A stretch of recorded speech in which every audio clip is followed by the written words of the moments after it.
Hey Ocean Advocates, George Leonard coming to you from the nation's capital. I direct Ocean Conservancy's aquaculture program. We work on fish farming issues around the nation. I'm here in D.C. because in January the Gulf Fishery Council approved an ill-advised plan to develop an aquaculture industry in the Gulf of Mexico. This is the last chance to weigh in with the Secretary of Commerce and tell him to reject that plan and instead work with Congress to develop a national framework to guide this industry. Please fill out our petition, let your voice be heard, and thanks for everything you're doing. Thanks for starting a sea change. And you can sign that petition online and find out more information at oceanconservancy.org. Stay tuned for Vegan World Radio. Tonight's show will be dedicated to protecting ocean animals and in particular this imminent threat of fish factory farms being built in our Gulf of Mexico. It's going to be decided soon, and your public comments can be registered until August 3rd. Please don't let millions of fish suffer in misery in open ocean industrial cages. You have the power to speak up for them. We'll be joined tonight by Captain Paul Watson of the Sea Shepherd Conservation Society. Also, Marianne Cufone from the Food and Water Watch will explain why this proposed industry is such a danger to animals, the environment, and humans as well. We have a very full show tonight, but first let's listen to vegan artist Rochelle Farrell, who will be performing this weekend at the Houston International Jazz Festival on Discovery Green. Also, please stay tuned for the second half of the hour to find out about an extraordinary musical benefit coming up tomorrow night. All this and more coming up next on Vegan World Radio. When you're weary,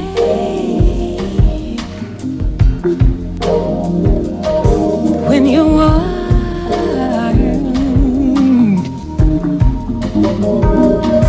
when your spirit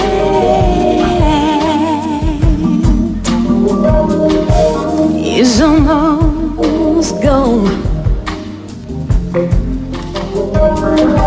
when the light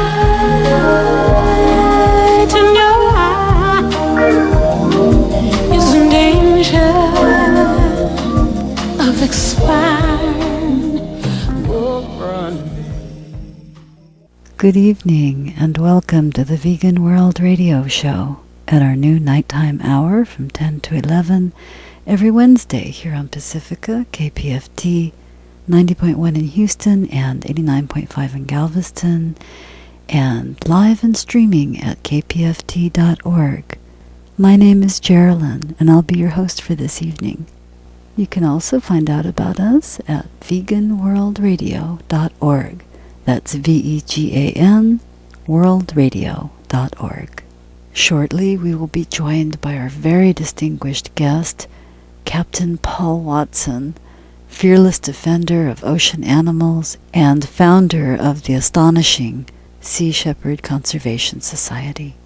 Tonight, we will be taking time out to consider the most mysterious and hidden co-inhabitants of our world, the fish of the ocean, and the terrible threat that we pose to them. We understand almost nothing about the creatures of the sea, yet with our insane human appetite to kill, consume, and drive to extinction every species of animal life on this earth, we are destroying ourselves in the process. Tonight will be full of information, much of which you may never have heard before.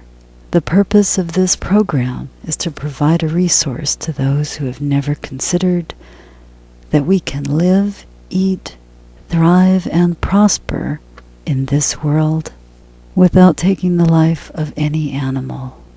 Stay tuned, as later in the hour we'll explore the disastrous prospect of fish factory farms, aquaculture, that may soon be operating in our Gulf and in increasing numbers throughout our already damaged and assaulted oceans.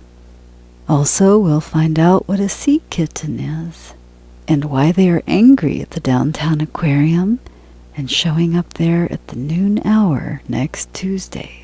As we are joined by Captain Watson, let's first listen to a brief clip from the famous animated film of 1964, The Incredible Mr. Limpet. The story of a man who long dreams and eventually transforms into a fish, becoming much happier in the process, followed by the actual sounds of whales in the wild. You were listening to 90.1 in Houston, the Vegan World Radio Show. Not as long as naval scientists are trying to prove that porpoises have brain structures rivaling man's.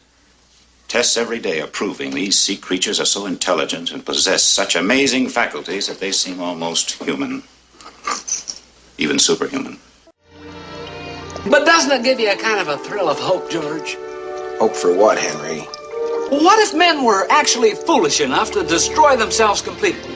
Then you see the fish in the ocean would develop into a new race of men, and, well, this time they might turn out better, you see? Excuse me, Henry.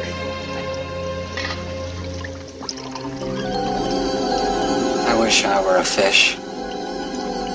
Fish have a better life than people.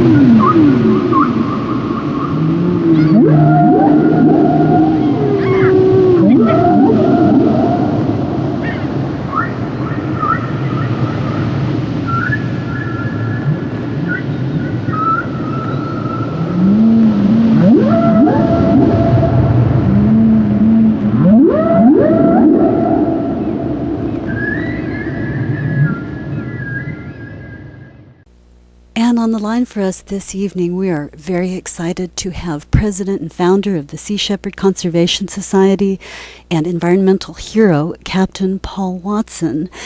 Captain Watson is going to speak to us today about the threat in the Gulf of Mexico of the proposal of factory fish farms with the aquaculture plan, but we also want to hear an update about Sea Shepherd's campaigns. Good evening, Captain Watson. Good evening. We're so delighted to have you on Vegan World Radio this evening. We've been watching with total excitement the second season of Whale Wars, and you are the heroes that are doing what all of us would like to out in the ocean. Can you, before we talk about anything else, tell us what is the current status of that, and what do you expect for next year? We will be returning for our sixth expedition down to Antarctica. Our objective really is to sink the Japanese whaling fleet economically, to bankrupt them. And we're well on the way to doing that. They haven't made a profit for the last 3 years. We've cut their quotas in half. So I'm just wondering how much of an economic blow they can take before they call it quits. But we're going to make sure that they don't make a profit. We're going to put them out of business. And the secret to that is just persistence. Just keep going down and keep harassing them. Well, it seems so frightening from what we're seeing, the increased, more and more violent and threatening measures that are being taken by the whaling fleet against your defense. What do you see with the international community with the way this is being observed? Well, the Japanese whaling fleet is a Yakuza-controlled, that is, Japanese mafia-controlled business. And they're losing money, so they're becoming increasingly more violent. It's a difficult situation for us because anything they do, the Japanese government will defend. If they kill one of us, they will defend and justify it. We've got to do what we do, making sure that we don't even injure one of them, because if we do, we'd be condemned by the international media and our own governments. We're really down there doing the job that the government should be doing, Australia, New Zealand, the United States, because Japan is targeting endangered whales in an established whale sanctuary in violation of a global moratorium. So it's blatantly illegal. But it is becoming more dangerous. We have to come up with more defensive measures. So we're always escalating, and they're always escalating. But and it is a real war, and we intend to win it, though. Well, you are the frontline defenders, the only defenders of the animals out there that should be protected. Just for people who don't understand why your organization has to go and do this enforcement, can you just explain briefly why this is not enforced internationally and why that you have to do this? I set the Sea Shepherd Society up in 1977 not as a protest group, but as a group to intervene against illegal operations, because there seems to be a lack of political and economic will on the part of governments to uphold international conservation law. For instance, the United States could shut down Japanese Norwegian whaling tomorrow by simply invoking the Packwood-Magnuson Act under the U.S. Department of Commerce regulations, which would ban all seafood products from Japan into the United States market. But every year for the last 22 years, instead of applying the law, the president, although different presidents, by the way, have chosen to send a so-called strongly worded letter of condemnation to the Japanese and the Norwegians, which they promptly ignore and continue as business as usual. The problem is that governments are more interested in dealing with corporations and businesses and keeping the economic sort of trade going than they are with trying to enforce international conservation laws. Well, what are the existing laws that you have to work with? Well, the Japanese are violating the global moratorium established in 1986 on commercial whaling. They're not allowed to whale in an established whale sanctuary. They're in violation of the Antarctic Treaty because they're taking whales in the Antarctic Treaty zone. They're in violation of the Convention on the International Agreement for the Protection of Flora and Fauna, CITES actually. They're also in contempt of the Australian court because there is an Australian federal court order that states that they can't take it in the whales in the Australian Antarctic territory. So there's blatant violations. There's no difference between these whale poachers and, say, elephant poachers in East Africa, except that the elephant poachers are black and poor. And so they're getting away with it primarily because they're rich and they're backed by a very powerful economic, strong country. So it's we're fighting a very formidable foe here, and I'm surprised that we're managed to keep going because they're putting so much pressure on us. But we're stubborn, so we'll stick to it.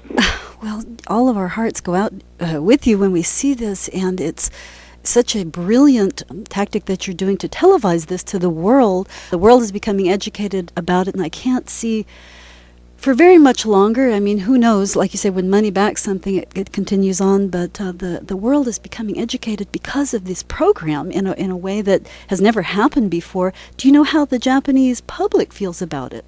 Of course, it will be shown. Whale Wars will be shown in Japan. It hasn't yet, but it will be. It's been pretty much shown worldwide except for Australia, New Zealand, and Japan, and China. Really? But because of Discovery's connections, it'll be shown everywhere.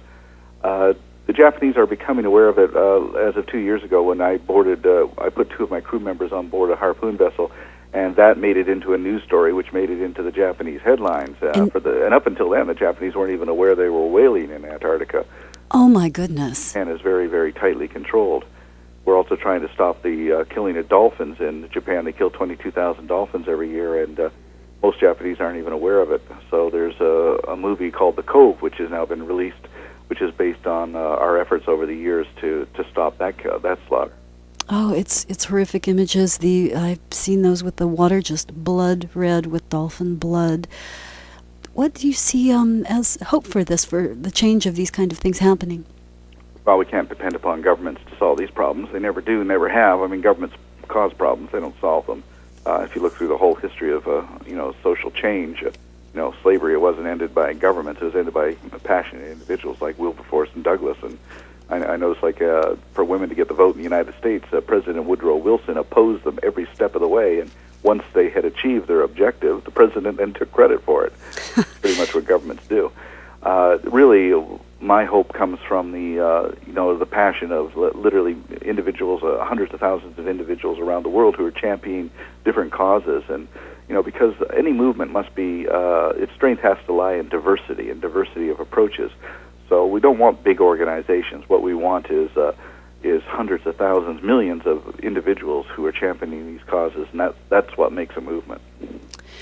Well, and of course Japan has been getting a lot of negative attention through all of this, but as you pointed out, Norway, what is the situation with whaling and with seals, the changes we've seen with the seal industry in the Northern Hemisphere? Well, there's 4 whaling nations: Japan, Norway, Denmark, which is Iceland, and which is Greenland, and Iceland. So those 4 countries are the ones that are illegally whaling, and we've been fighting them for years. With sealing, the sealing in Canada and South Africa and Russia, there's some good news on that front. Vladimir Putin has put an end to the hunt in Russia. The European Common Market has passed a bill banning seal products in Europe, which pretty much has shut down the Canadian commercial hunt. They'll still take seals, but not to the numbers that they have been taking. For instance, this year they only took 20% of their quota of 325,000 seals. And the key to all of these things is purely an economic one. We have to make their losses exceed their profits. That's the only language they understand. They don't understand compassion and mercy. What they understand is a good kick in their wallet. And that does seem to be the motivation behind all of this. Now, I understand with the last seal hunt, Sea Shepherd wasn't able to participate because your boat had been confiscated the year before. What's the status on that? Well, the year before we went in and we were gathering evidence for the European Parliament to pass this bill, and that made the government quite angry. They attacked our vessel with a SWAT team armed with machine guns from Royal Canadian Mounted Police. I mean, we have no weapons or anything on board, but they came on board, they seized the ship, they arrested the captain and the first officer. I wasn't on there because I'm a Canadian, and I it was too politically, I would have been in a lot of trouble if I had been there, so I commanded it really from the shore. But I wanted to have a European crew on board because of the European Parliament's proposed bill. So what happened is that they charged my captain and first officer under the Seal Protection Act, because it's illegal under the Seal Protection Act to witness, photograph, or film a seal being killed. And the penalty for that is a year in prison and up to a $100,000 fine. They were to go on trial in April, but the problem was they couldn't attend the trial because the Canadian government would not allow them back into the country. They had been deported and said you're not allowed to return. And so when the court date happened, the judge charged them with failure to appear. And when it was pointed out they couldn't appear because the fact they weren't allowed in the country, the judge said, well, that's none of my concern. The fact is they did not appear. They forfeit their bail of $10,000. And then the ship, which was never charged with anything, in fact, there was never any court order, was seized without any due process of law and confiscated and sold. So they literally took our property away from us without even going to court and sold it. So what can be done? What is the future? Well, nothing, because the Canadian Department of Fisheries is a little dictatorship on its own, and they pretty much do what they want. And with the Olympics coming up in Canada, what hope do you see for that, with putting more pressure on them? Well, I'm sure the Olympics will be a rallying point for protests and that, but again, they're throwing billions of dollars into the Olympics. It's a pretty hard thing to counter. But various organizations are doing boycotts of the Olympics. But again, I don't see that's going to go very far, unfortunately. I want to take this opportunity to remind people to have a look at your website. It's full of information. I want people to support you to the greatest extent for what you all are doing out there in the ocean. I believe it's www.seashepherd.org, and people can find out everything. Is that correct? Yes, that's right. Now, Captain Watson, I know one of your campaigns, you have so many, you are the #1 defender of wildlife in the oceans. One of your campaigns is specifically about sharks, and the success of the film Shark Water really brought that into the public attention. Tell us the status of that this many years later after the film. Well, they're still killing about 70 million sharks a year, and sharks are endangered. In fact, we just came across a horrendous plan by Greenland last week where they want to kill Greenland sharks for biofuel, and that'll wipe them out. There just seems to be this incredible insensitivity to life in the oceans, and the fact that if they continue like this, they're going to destroy the fishes in the oceans, and if they do, they're going to destroy the oceans, and if the oceans die, then we die. And when I say that, people are just say, "Oh, this is ridiculous." It's quite in the realm of possibility. We've already removed 90% of the fishes from the world's oceans. And 90%. If marine ecosystems collapse, the oceans die. Last week there was a conference of scientists from around the world to discuss the coral reef situation. And the best scientists in that area gathered together, and their conclusion was very frightening. They said that in 20 years, all the coral reef systems in the planet will be gone. We will have destroyed the first major ecosystem on the planet, and that's just the first of many. The rainforest could be next, but to destroy the coral reefs is to wipe out literally tens of thousands of species, and certainly is putting a nail in the coffin of our oceans. people tend to forget when their experience of the oceans, they go on vacation, they see the beauty of it, they imagine it brimming with sea life, and then they go to restaurants and dine on seafood. What are the greater connections of that? What does eating fish and other forms of ocean animals and this disregard for life, where does the fish on people's plates come from? The fact is that there's simply not enough fish in the world's oceans to continue to feed 7 billion, 8 billion, 9 billion people. It's just not possible. That's why we wiped out these fish in the last 60 years, is to feed the ever-growing masses of human beings. And the fish can't compete. Not all fish are the same. A salmon might take 4 years to become sexually mature and die, but an orange roughy doesn't even become sexually mature till it's 45 and lives to be about 150. Halibuts live to be over a century. Cod live to be over a century. They can't keep up. And it's this over-exploitation. And the problem is as there become fewer fish, the fishing industries borrow more money from the banks to buy even more expensive equipment to go after those fish. And then they become more in debt to the banks. That means they have to catch even more fish to pay off the debts. I mean, they got things like zuni balls, for instance, which they throw in the ocean, which are connected to satellites. As soon as they sense fish in the area, they notify the fishermen. So the fish can't hide anywhere. They can't get away. And we're simply rounding them up and exterminating them. And that's really what it comes down to. There's no difference between a bluefin tuna and a lion on the plains of the Serengeti. They're both large predators. And yet we're wiping them out by the hundreds of thousands. And the bluefin tuna could be extinct very soon. Mitsubishi is buying all the bluefin tuna they can and freezing them. They're gambling on extinction. They know that once the bluefin tuna becomes extinct, they will have the only commodity available, and they can set the price. This is the kind of thing that's driving their businesses. And the other thing, too, it connects right in with the meat industry, is that about 35% of all the fish taken out of the ocean isn't eaten by people. It's fed to livestock. So the pig has now become the largest aquatic predator on the planet. And we're feeding more fish to chickens than are being eaten by albatross and puffins. And puffins are starving to death because in the North Atlantic, because the Danish fisheries are taking the sand eels out and grinding them up into fish meal for chickens on factory farms in Denmark.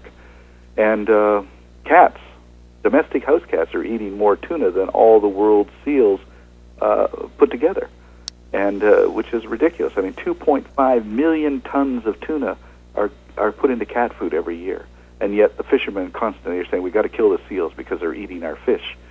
I mean, it's the whole world has gone insane in that respect. When the domestic house cat is a bigger predator of fish than seals. Than the seals in the ocean. If a tuna fish ever met a house cat, the tuna fish would eat the cat. Certainly not it's not exactly the natural prey of a cat. Exactly, and yet this is what's in the cans on the shelves for our domestic house cats. We're listening, we're on the line today with Captain Paul Watson of the Sea Shepherd Conservation Society. We're going to be speaking in just a moment about the threat of industrial fish farms in the Gulf of Mexico, but part of the reason this is even being proposed and that the fishing industry is starting to feel pressure is because the oceans are being depleted. Now, I know I've read articles of yours about, I forget the name of it, but these huge scoops that go through different layers of the ocean, the bottom, the top, the middle, and indiscriminately take all sea life. Can you speak to us about the devastation of this act? Well, the heavy gear technology that is being used to destroy the ocean includes seine nets, long line nets, purse seine nets, and these dragging nets. Now they can be top water drags, mid-water drags, and bottom drags. The bottom draggers are the most destructive because they literally plow the bottom of the ocean, destroying coral, destroying the habitat, and they're massive nets. They bring in a load of fish which would fill 2 school buses on every time they're pulled up. It's an incredible take that they remove. In fact, we've got video of one net being brought up onto a dragger in the Bering Sea, and when the net is opened up, there's a full-grown dead orca in the middle of the fish. An orca whale. Couldn't even see it. That's how big the net was.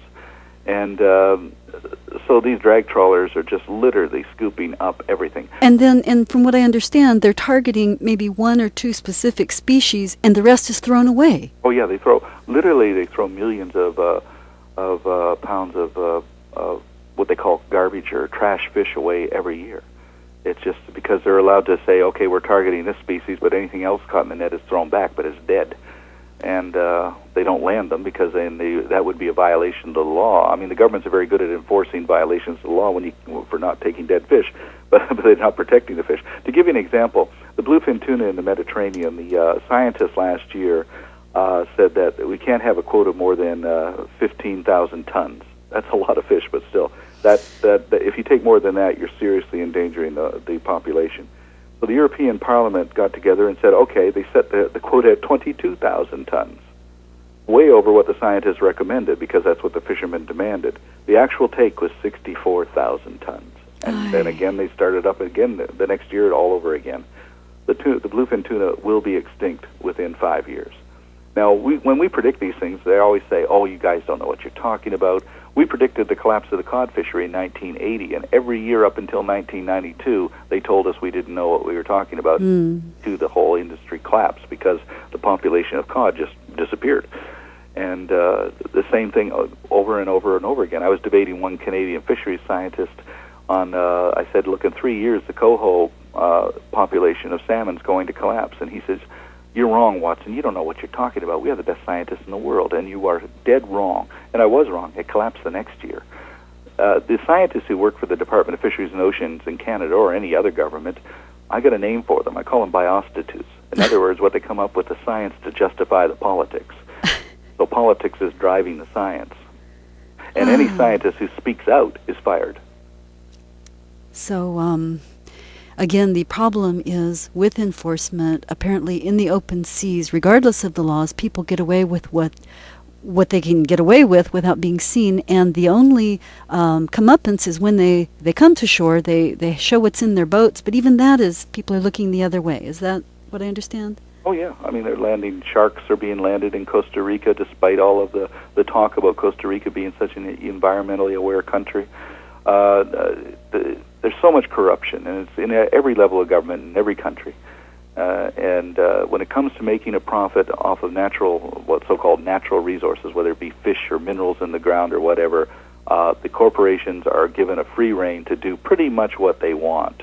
And, there's an illusion of enforcement. There's an illusion given that the government is concerned. But they don't really because, profit is what drives all of this.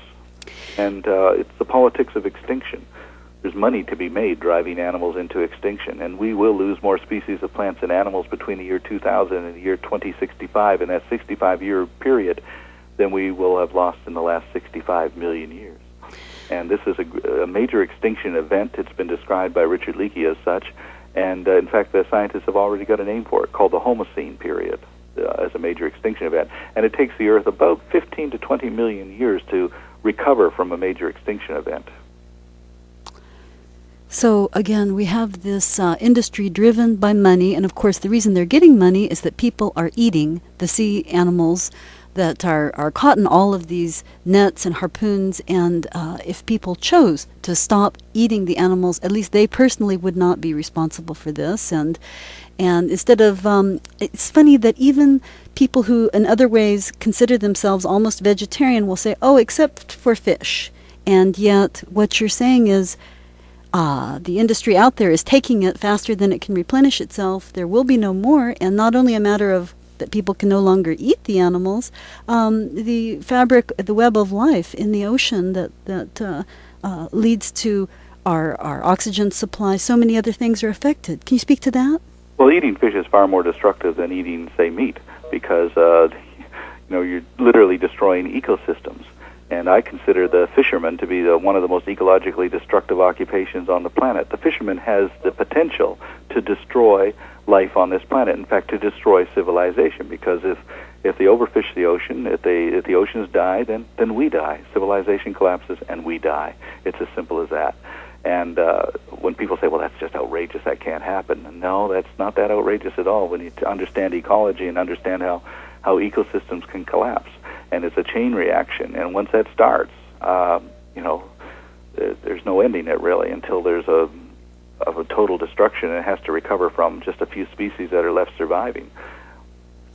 We are speaking to Captain Paul Watson of the Sea Shepherd Conservation Society here on the Vegan World Radio Show, KPFT 90.1 in Houston.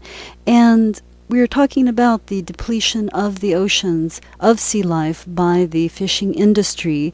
And, of course, our particular situation here in states bordering the Gulf of Mexico is that the proposal under consideration right now under the National Oceanic and Atmospheric Administration and the Department of Commerce is to decide whether, okay, the great solution they're thinking of now is to build these huge nets, factory farm type structures to mass produce fish. And people who don't understand this think, oh, well, then that's the solution. We'll just create massive numbers of fish in a cage in a sterile ocean. Can you speak to the reality of that?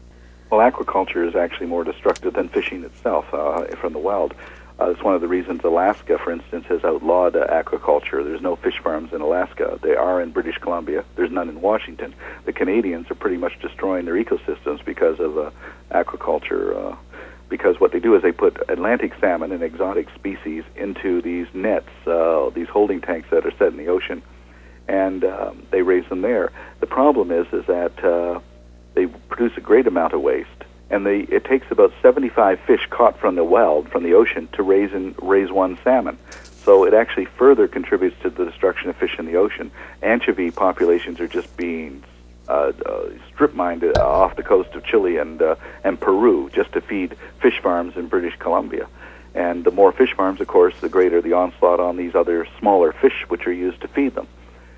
In addition, salmon, by the way, raised in a fish farm has a very dirty white flesh, and nobody's going to buy that. So what they do is they put dye in the food pellets to artificially dye the meat of the fish while it's still alive. They also put in growth hormones and antibiotics. It's not a very healthy product, and it's also causing the spread of sea lice from crowded salmon farm conditions into wild populations. So wild salmon now are dying. The fingerlings that are coming down the rivers are caught by these lice and are killed. So it's a direct link between that and salmon farming. Shrimp farming is led to the destruction of mangrove swamps all through Central and South America and Borneo and different other areas. Extremely destructive.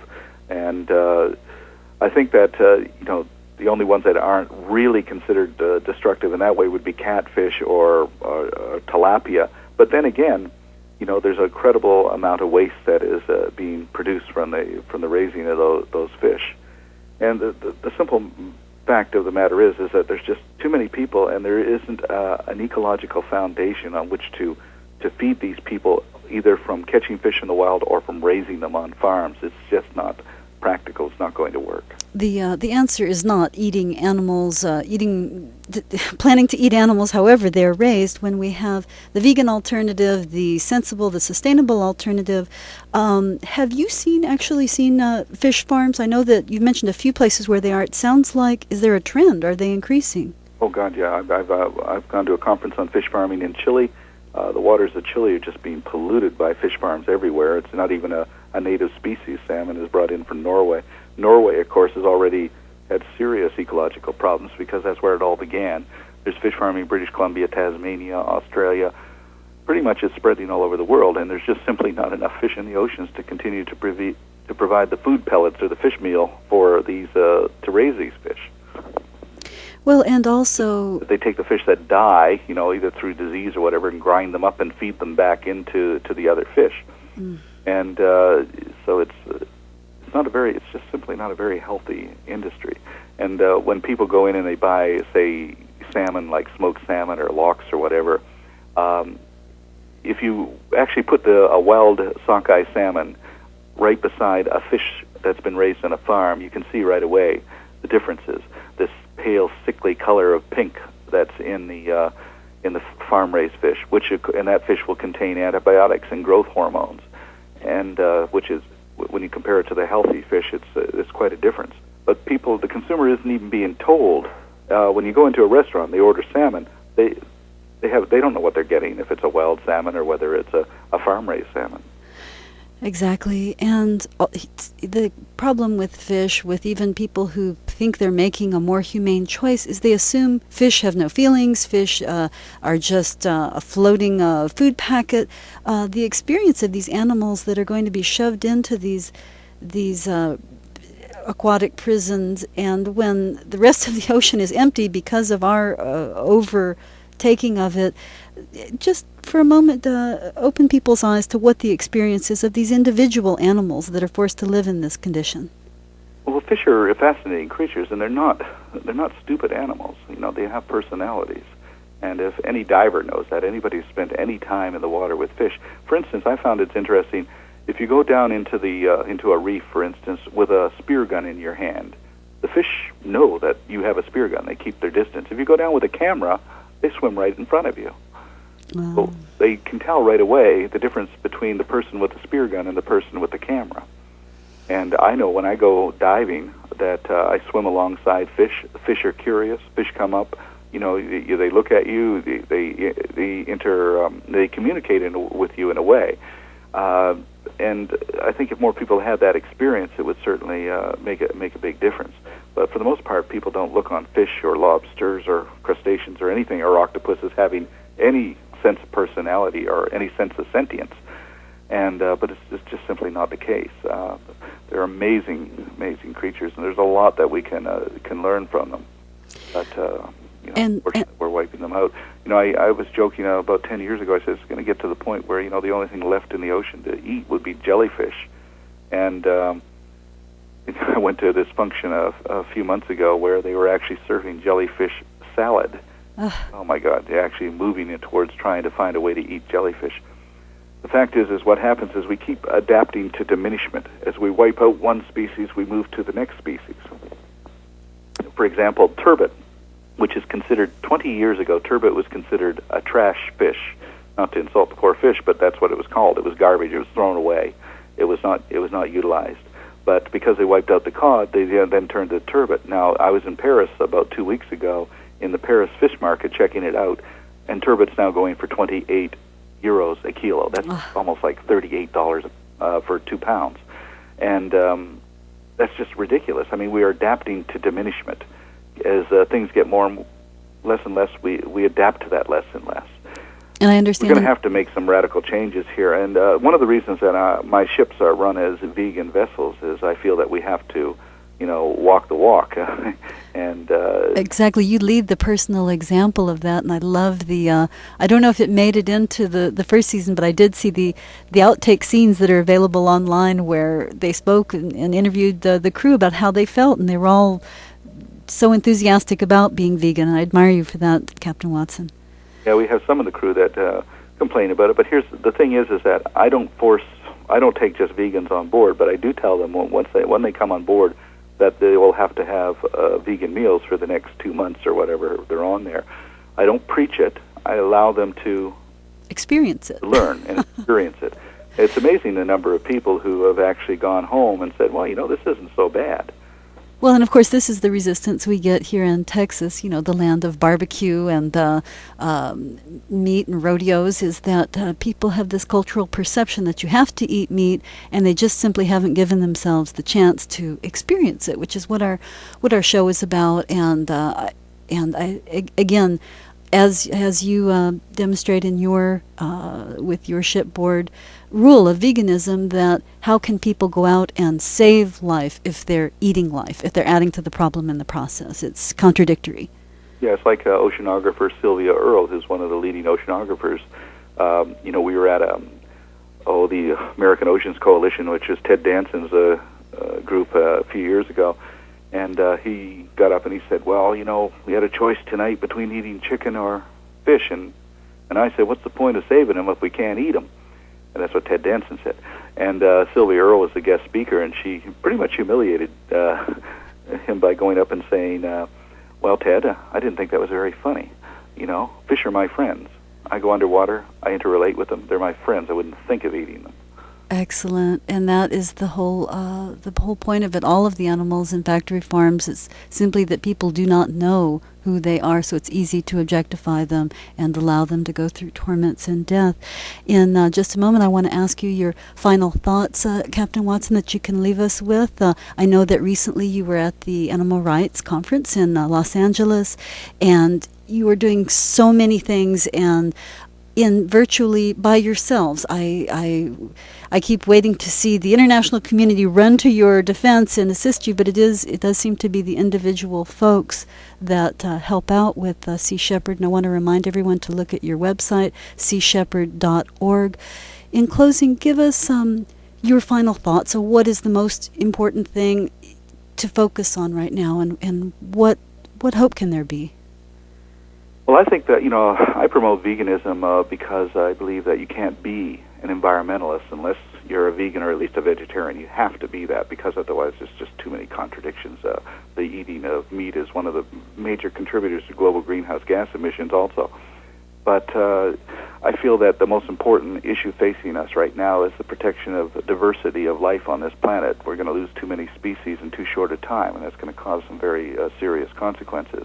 So the protection of biological diversity is, to me, the utmost priority issue. And that's what we're trying to strive for, is to protect endangered species and endangered habitats. And the best way to do that is through people changing their lifestyle to leave a much shallower ecological footprint. And the best way to do that, of course, is by adopting a vegan diet. Thank you so much, Captain Watson. You are our hero. You are out there doing what... leading the way for how if we have a chance to save this earth, it is because of you leading the example to all of us. I want to thank you again, and we want to have you on the program again soon. Thank you.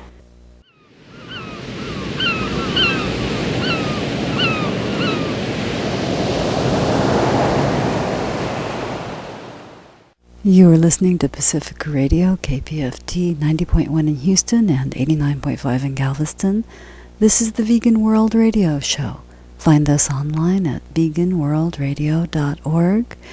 And our grateful thanks to Captain Paul Watson for taking time out of his busy schedule to speak to us this evening.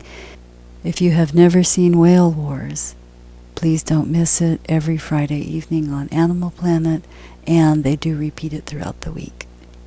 Next, we'll be joined by Marianne Cufone of the Food and Water Watch to explain the looming threat of factory fish farms, aquaculture, being built in our Gulf of Mexico unless you speak up against it. Visit the website foodandwaterwatch.org to sign the petition, find out more, and have a look at this really cute animation they have designed for all audiences, including, unfortunately, folks that eat fish, of the reasons why everyone should be against factory fish farming. What I particularly like is that the main character in the film is a fish. It's from his perspective, and he is horrified at the spectacle of fish prisons in his aquatic realm. We'll listen to that next, and then be joined by our guest here on the Vegan World Radio Show.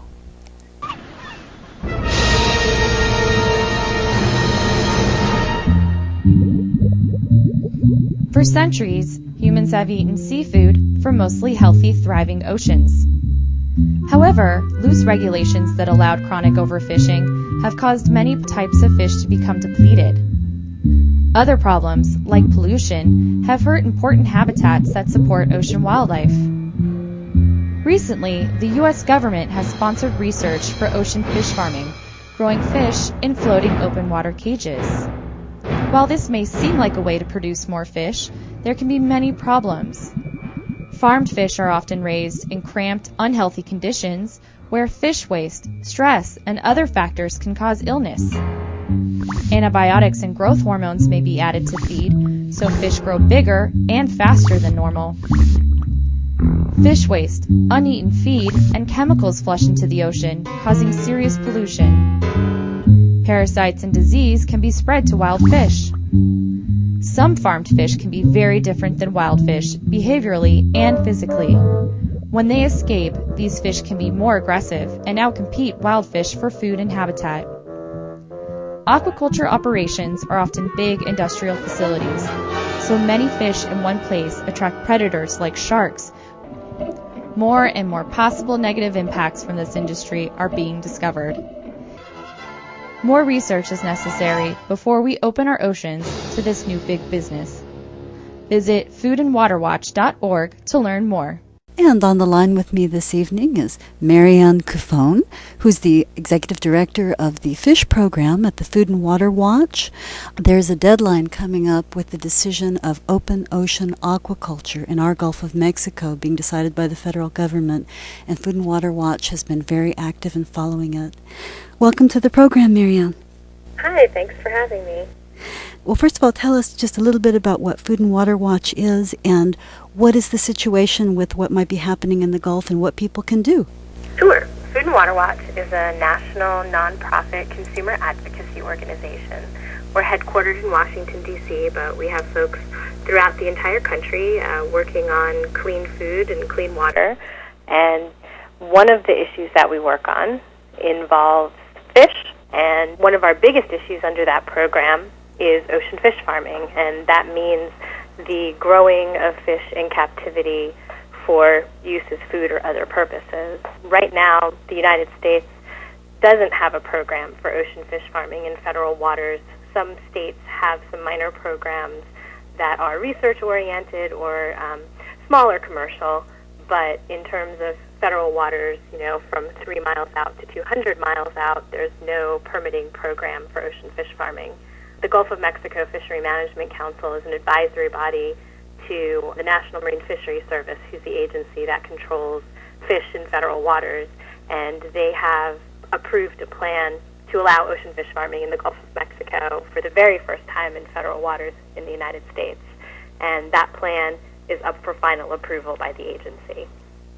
Now, I know for more than a year, it seems about a year and a half at least, there have been hearings by this Gulf Fisheries Council. They visited all of the states that border the Gulf of Mexico to allow public comment, and I've been to these hearings, and it seems like it's very heavily dominated, though, by the fishing industry. However, the comments that they have received back in general from the public have been very concerned about this decision and the environmental impacts. Can you speak to us about the concern and the fact that many people don't even realize what's going on?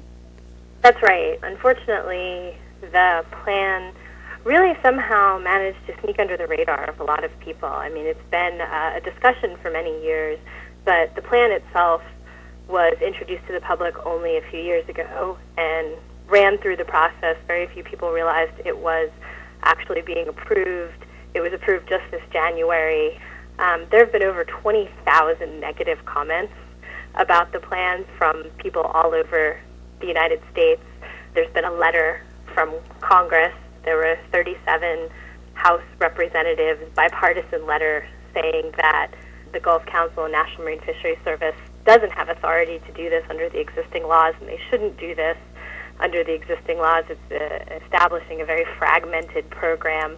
Commercial fishermen, recreational fishermen, conservation organizations, consumer groups, and countless individuals nationwide have all weighed in overwhelmingly in opposition to this plan, and yet it's still moving forward. Well, I understand now that the Gulf Council is no longer a part of it. They've passed it on to the federal level. It's being decided now by the Department of Commerce and the National Oceanic and Administrative Administration. Now, both of these organizations now have new leadership since the Obama administration has come in and appointed new leaders. Is that going to make any difference? We're hoping so. Unfortunately, the agencies have been very silent on this issue, which makes people pretty nervous. We were really hoping that the new leadership would come out strongly promoting protecting the oceans and protecting coastal communities. There's a number of concerns associated with ocean fish farming, and it's kind of been like crickets out there. So it's not very encouraging. We're still hopeful. The Obama administration certainly made all the right noises coming in that they were going to be more ecological in their thinking and, smart use of our resources, but we haven't seen much yet. And to just illuminate what this actually means, can we just describe to people listening that haven't even heard these words before and don't even necessarily understand what is the real impact of these big cages to the environment, to the wildlife populations, to the coastal regions? What does it really mean, and the dangers and the unknowns of fish farming? Well, those are all really good questions. I think the main issues are pollution to the ocean. We're talking about massive cages. One of the ones that's a popular style is the size of 33 Olympic-sized swimming pools. Oh. So that's a pretty large amount of space, and that's just one cage. So for a farm, you would have multiple cages, 10, 12, 14 cages in a location, stuffed with thousands and thousands of fish. And so you can imagine that the concentrated fish waste and cramped quarters for the fish really can breed diseases and parasites, and we've seen that already in some of the operations that exist. For example, for salmon farming, there's been problems with parasites and diseases, and then you get into needs for things like antifungals and antibiotics and other chemicals to help clean the cages and combat diseases and parasites, and so then you have chemicals out in the ocean that don't belong there. Also, another big issue is escapement of the fish. Often farmed fish are very different from wild fish, and there will be escapes from these cages. There's violent weather in the Gulf of Mexico. People still very clearly remember Katrina and Rita, and these cages will very likely be ripped open by violent weather, and some of the fish will escape, or by predators looking for an easy meal, or even just human error. You know, they left the flap of the cage open when they were cleaning or harvesting the fish from the cages. And you have farmed fish intermixing with wild fish with unknown consequences to the wild populations and to the environment at large. Another big issue is using wild fish to feed farmed fish. The fish farming industry still hasn't perfected their feed, and they're still using wild prey fish in the food for the captive fish. And so we're taking fish from the ocean to make more captive fish and leaving less food in the ocean for wild fish and marine mammals and marine birds and other wildlife. It's very inefficient, and it's a big concern. Do we know what kind of species they're considering for raising in the Gulf of Mexico in these farms? One of the problems with the plan in the Gulf is that it's not very specific. We don't know where these farms can be located. We don't know what kind of facilities that they'll be. I mean, you know, what kind of cages they're allowing. And we don't know what kind of species that they're going to permit. It's all being done on a case-by-case basis. So it's up to the agency what they approve. The only things we do know is that they're not going to grow coral or shrimp. Well, I believe the public comment period ends August 3rd, and how would people, if they want to address their comments, where would they go? Can you give us some details? Absolutely. This comment period ends on August 3rd. National Marine Fisheries Service, also National Oceanic and Atmospheric Administration, and the Department of Commerce all are accepting comments. And the easiest way to participate is to go to our website, www.foodandwaterwatch.org, and click on the fish button, and we have an action for you that will send your comments directly to the appropriate folks. So I really encourage everyone to get involved and make their voices heard. We have stopped actions like this before in the past just simply by the power of the public.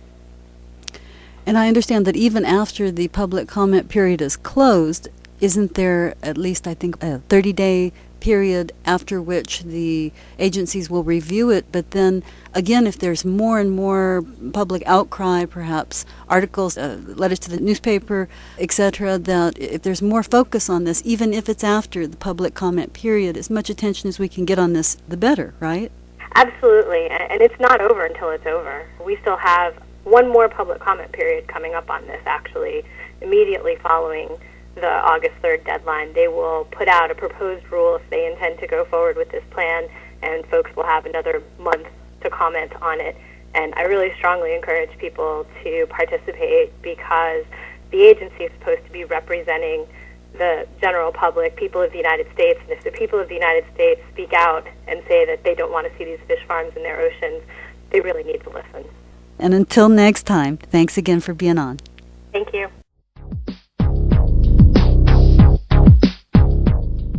And as we go into our announcement section of the program, I'm joined by a very special guest who's going to tell us about a first-of-its-kind fundraiser for a special project going on tomorrow night. Ivan Espinoza is an 18-year-old brand new and joyful vegan, the captain of his speech and debating club at Westside High School, and Spanish-speaking outreach officer for Society of Peace, and grassroots activist. We welcome him to the program, and we're excited about tomorrow night. Ivan, tell us what's going on. Hello, Jerilyn. Hi. Thanks for having me. I and an individual named Alex Oriani, who is very active in the local music scene, we have created a new organization dedicated to promoting the arts, and we've called it The Canvas. And we're having a benefit concert tomorrow at Bohemios, and everyone is invited to come out and support the cause. And let's see, Bohemios, that's 708 Telephone Road in Houston. If you're doing a MapQuest, that's 77023. That's at 8 o'clock. And what would they experience if they come out for this tomorrow? Some of the artwork will be on display, so individuals can see the type of cause that they're contributing to. And in addition, we're having 5 wonderful live bands performing on stage, including covers of great classic rock hits. So it's going to be a very festive, lively night of live music, poetry, and art. Now, this is going to be a fundraiser for a multi-art space that you wish to create in the near future. You already have some seed money collected for it, and from what I understand, you've been a long-time vegetarian, and almost a month now you've made your commitment to veganism, and I understand you'd like to have that be present in the Arts Center. You'd like to have veganism be an integral part of it. Yes, indeed, Jerilyn. As the co-chair of the group, I have considerable control over what goes on, and we want to establish a venue dedicated to the free expression of humanity's creative spirit, and also include vegan elements in the art space, beautiful murals of animals in the wilderness, and paintings and all sorts of visual media depicting the beauty and the magnificence of animals and wild creatures. It is the integral part of every social movement, and we don't see it reflected enough in art. Again, We don't. I think it's often overlooked and underrated. So hopefully with this new venue dedicated to the arts, we can showcase the beauty of nature and the beauty of wild creatures. Well, I can't wait to, I'm already excited about going to the center that hasn't been created yet, so everyone needs to show up for the fundraiser tomorrow night. That's 8 p.m. at Bohemios, 708 Telephone Road. And Ivan, is there a website and phone number for people to get more information? Yes, if people want more info and if they'd like to present poetry at the event tomorrow or be involved with our organization, they can call 713-732-1947. And the website is progressiveactionalliance.org. And I hope that many of the listeners will go out tomorrow and enjoy a fun night, all for a great cause. We'll look for you tomorrow night, Ivan, and good luck with your project. Thank you for having me. Listen to you, stop making world radio, please, KPFT. They talk about being nice to animals, yeah.